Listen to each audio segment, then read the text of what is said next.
Assalamualaikum warahmatullahi wabarakatuh.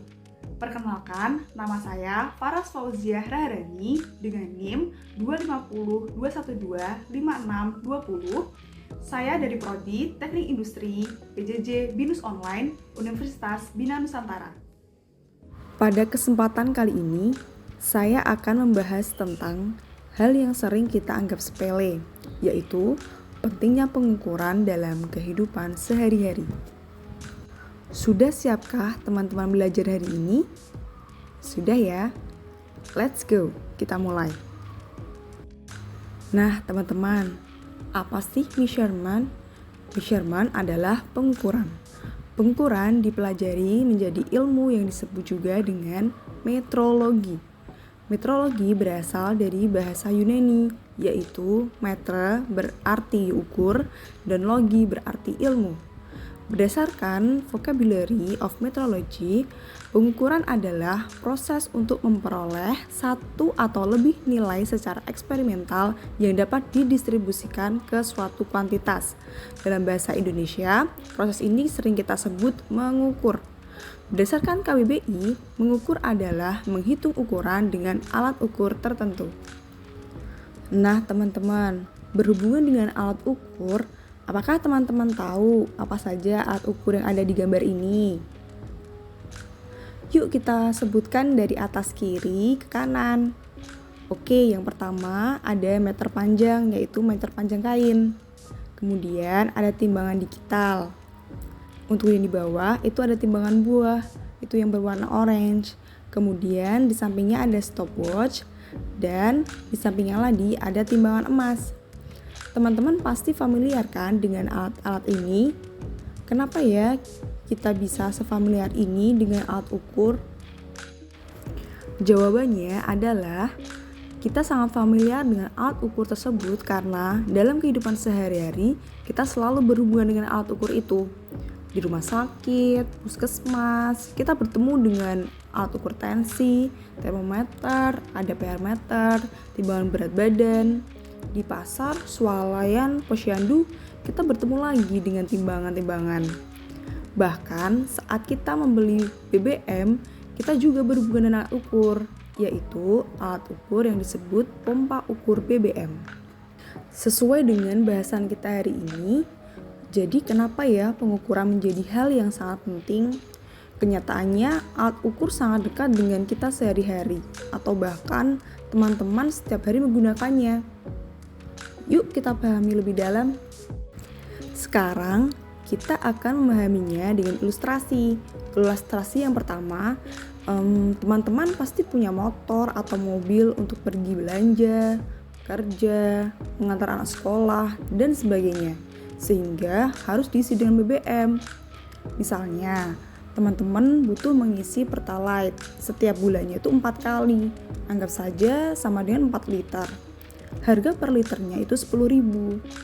Jika pompa BBM itu dicurangi, sehingga setiap 1 kali isi 1 liter, teman-teman tuh hanya mendapat 0,95 liter. Maka 1 bulan hanya mendapat 3,8 liter saja. Sedangkan teman-teman telah mengeluarkan uang sebesar 40.000. Teman-teman dalam setahun dapat kehilangan uang 48.000 loh, yang setara dengan 4,8 liter. Bahkan jika setiap hari ada 500.000 motor, berapa keuntungan pihak pengelola dalam setahun? Tentu jumlahnya sangat besar. Oke teman-teman, next kita pelajari ilustrasi kedua. Ini berhubungan dengan farmasi. Misalnya, teman-teman sakit panas dan pergi ke dokter, kemudian diberi resep obat paracetamol dalam bentuk kapsul. Jika dalam satu kondisi timbangan yang digunakan menampilkan bacaan yang salah, maka berat obat menjadi 550 mg, sehingga lebih banyak 50 mg dari yang seharusnya. Faktanya, banyak obat paracetamol yang jika dikonsumsi dalam jumlah yang besar akan menyebabkan kerusakan pada fungsi organ hati kita. Betapa tingginya tingkat risiko jika obat yang kita konsumsi memiliki komposisi yang salah. Apalagi jika kita sakit, kita sering meminum obat tersebut. Coba bayangkan. Oke, sekarang kita masuk ke contoh terakhir. Misalnya teman-teman memiliki toko kain. Toko kalian ramai karena memiliki berbagai jenis bahan dan membutuhkan alat ukur meter kain untuk jual beli. Contohnya kain tile yang teman-teman jual. Teman-teman menjual per meternya itu 10.000 dengan harga kain adalah 2,3 juta untuk mendapatkan satu roll sebanyak 300 meter. Suatu hari, meteran kain yang digunakan salah sehingga hasil penjualan kain hanya mendapatkan 2,5 juta. Teman-teman sendiri membutuhkan ongkos kirim kain itu adalah 200.000. Maka toko teman-teman tidak mendapatkan untung sama sekali. Jadi, dapat kita pahami bahwa walaupun alat ukur yang digunakan hanya untuk mengukur kain saja, maka akan sangat berpengaruh jika yang digunakan itu untuk kebutuhan berbisnis. Nah, teman-teman, jadi dapat kita tarik kesimpulan bahwa kesalahan alat ukur tidak hanya dapat merugikan pelanggan saja, tetapi juga si pelaku usaha tersebut.